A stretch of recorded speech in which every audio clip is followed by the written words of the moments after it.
Hi friends, happy to be interacting with you all after a long time. Sorry that I could not post videos in the past couple of months. Hope to be more regular in future. Yes, you guessed it right. From what you saw in the beginning clips, I'm going to discuss about error codes in this video. So whenever one uses appliances, you would have faced some issues in your appliance, be it washing machine, dishwasher, induction or microwave. These problems or errors are displayed as error codes on the machine, and they usually appear as a combination of numbers and alphabets like E1, E2 or in any other format depending on the machine, the brand, model, etc. In this video, I am going to discuss about the error codes in Bosch Dishwasher, the cause of the problem and how to rectify the problem. So come on, let's see. So in Bosch Dishwasher, the error codes are displayed as a combination of letter E followed by two numbers. So let me begin with E12. E12 error is limescale formation on the heat pump. So the solution to this problem is by using a descaler to remove the scaling on the heat pump. I have shown descaling of dishwasher in my channel.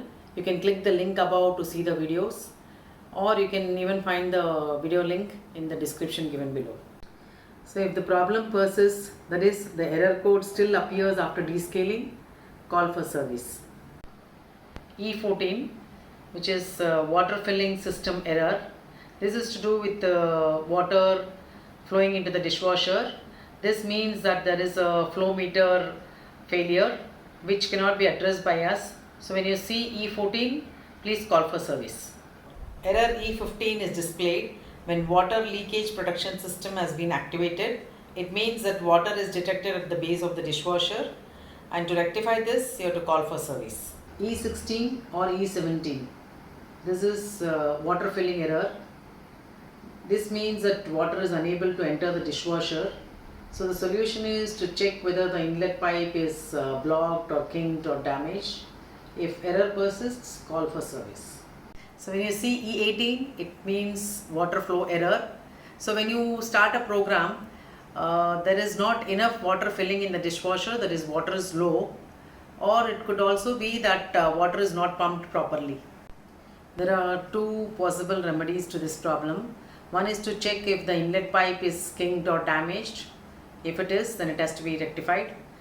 Number two, check if water supply is turned on and there is sufficient water flow rate, at least 10 liters per minute.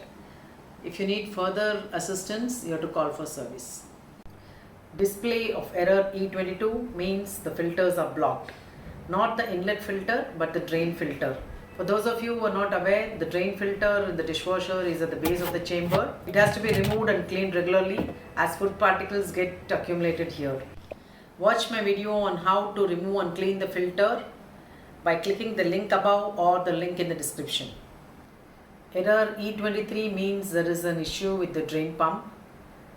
It means that the drain pump is either clogged, blocked or faulty. Please call for service to rectify this error code. So next is error E24. This means that the dishwasher is not draining properly. This could be due to the wastewater pipe being blocked. So check for any blockages and see that it is not kinked. This could also mean that the cover is not attached to the wastewater pump or may be loose. The pump cover is located at the bottom of the dishwasher under the filter. So you have to attach the cover properly if it is loose. Error E25 is displayed when the drain pump is blocked. So you have to clean the drain pump or the wastewater pump. The drain pump is under the filter. So you have to remove the cover to clear any debris or any particles stuck by using a sponge. If the error persists, you have to call for service. So other than these errors that I have listed, if the machine displays any other error EXX, then there could be a technical snag. You may have to unplug the machine and call for service. So in this video, I have covered those problems which are displayed as error codes in the dishwasher and also their remedies. We come across many other problems while operating the dishwasher, and I'll cover those topics in a separate video soon. Hope you find this video useful. Await more such interesting and useful videos on dishwashers and other appliances in my channel. See you soon in my next video. Till then, it's bye bye from Bhuwana.